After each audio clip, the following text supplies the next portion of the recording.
नमस्कार, मैं डॉक्टर अमित गुप्ता,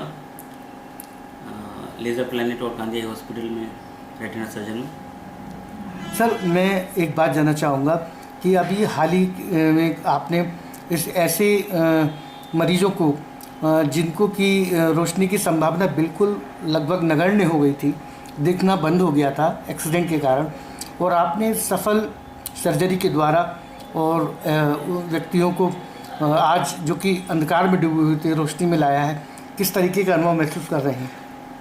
बड़ी खुशी होती है। लगता है कि जो हमने पढ़ाई करी, जो इतनी तपस्या करी, और उसका हमें ऐसा सुखद फल मिल रहा है। इस पढ़ाई का यही उद्देश्य है कि दूसरों को हम बेहतर सर्विस दे सकें, बेहतर उनकी सेवा कर सकें और उनके जीवन में प्रकाश दे सकें। इससे बढ़िया और क्या काम हो सकता है।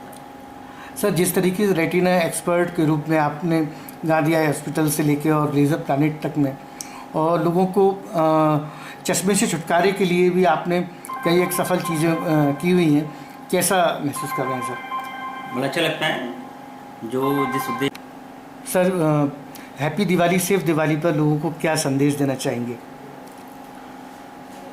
दिवाली जो है प्रकाश का उत्सव है, प्रकाशोत्सव है। ये अंधकार से प्रकाश की ओर, अधर्म से धर्म की ओर, अन्याय से न्याय की ओर, अंधकार से प्रकाश की ओर जाने वाला पर्व है।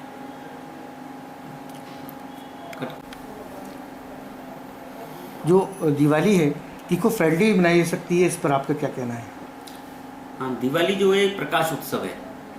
ये त्यौहार का जो मूल भाव है वो है अंधकार पर प्रकाश की, अज्ञानता पर ज्ञान की, अधर्म पे धर्म की, अन्याय पे न्याय की जीत का ही ये प्रकाशोत्सव है। और जब ये इसका नाम ही प्रकाशोत्सव है, तो अगर कोई ऐसी घटना हो जाए जिससे किसी व्यक्ति के जीवन में से प्रकाश समाप्त हो जाए, उसकी ज्योति चली जाए पटाखों की वजह से या किसी भी दुर्घटना की वजह से, तो वो बहुत ही दुखद है। तो ये प्रकाशोत्सव है, जीवन में प्रकाश करें और लोगों के जीवन में प्रकाश करें। जिन लोगों के घर में अंधेरा है वहाँ पे उजाला आप दें।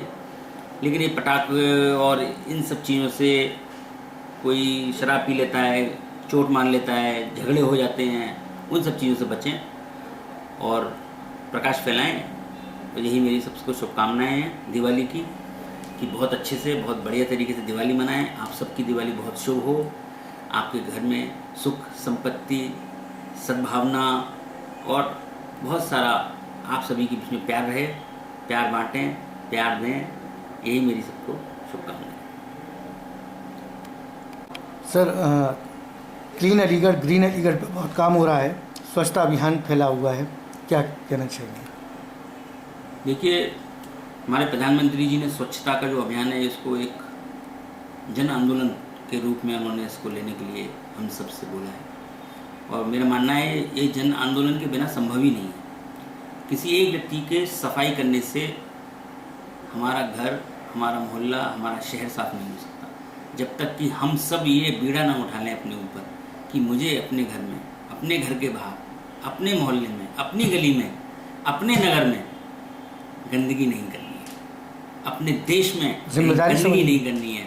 जब हम इस जिम्मेदारी के साथ आगे बढ़ेंगे, इस जिम्मेदारी से काम करेंगे, तभी हम स्वच्छता अभियान के मूल आधार को हम प्राप्त कर सकते हैं। तो स्वच्छता किसी एक व्यक्ति की जिम्मेदारी नहीं, बल्कि एक जन जन की, हर व्यक्ति की जिम्मेदारी है और उसको एक हैबिट बनाना पड़ेगा। जब तक हम स्वच्छता को एक हैबिट के रूप में नहीं बनाएंगे, जब उसको डेवलप नहीं करेंगे, तब तक हम इस मिशन को में हम कामयाबी नहीं प्राप्त कर सकते। और किसी भी देश की, किसी भी जगह की सबसे बड़ी चीज़ यही होती है, एक उसकी जो TRP होती है वो होती है स्वच्छता। हम किसी बड़े शहर में आते हैं, देखिए कितना नीट एंड क्लीन शहर है। तो वो नीट एंड क्लीन इसलिए नहीं है कि वहाँ पे सरकार ही, वहाँ पे 24 घंटे वहाँ पे लोग झाड़ू लगाते रहते हैं। नहीं, वहाँ के लोग डिसिप्लिन है, वो गंदगी नहीं करते। विदेश में जाते हैं, देखते हैं गंदगी नहीं है, आप वहाँ पे कचरा नहीं फेंक सकते, आपको डर लगता है कि कोई फाइन कर देगा। तो वो वहाँ की हैबिट है। तो हमें भी अपने शहर को, अपने नगर को, अपनी गली को, अपने मोहल्ले को, अपने घर को, अपने देश को स्वच्छ बनाना है। और हमें बच्चों में ऐसी हैबिट डालनी है कि हमेशा कहीं पर कोई गंदगी नहीं करनी, हमेशा स्वच्छता को इसका पर्याय ये है कि हम जागरूक होंगे तो लोग भी जागरूक होंगे। कोई भी काम कोई भी जन कल्याण का काम बिना जागरूकता की नहीं हो सकता, और जब तक हम उसको एक आंदोलन के रूप में, जन आंदोलन के रूप में नहीं लेते हैं, एक व्यक्ति से दूसरे व्यक्ति को कन्वेंस नहीं करते हैं, तब तक इस तरह के बड़े जो उद्देश्य होते हैं वो पूरा नहीं कर सकते।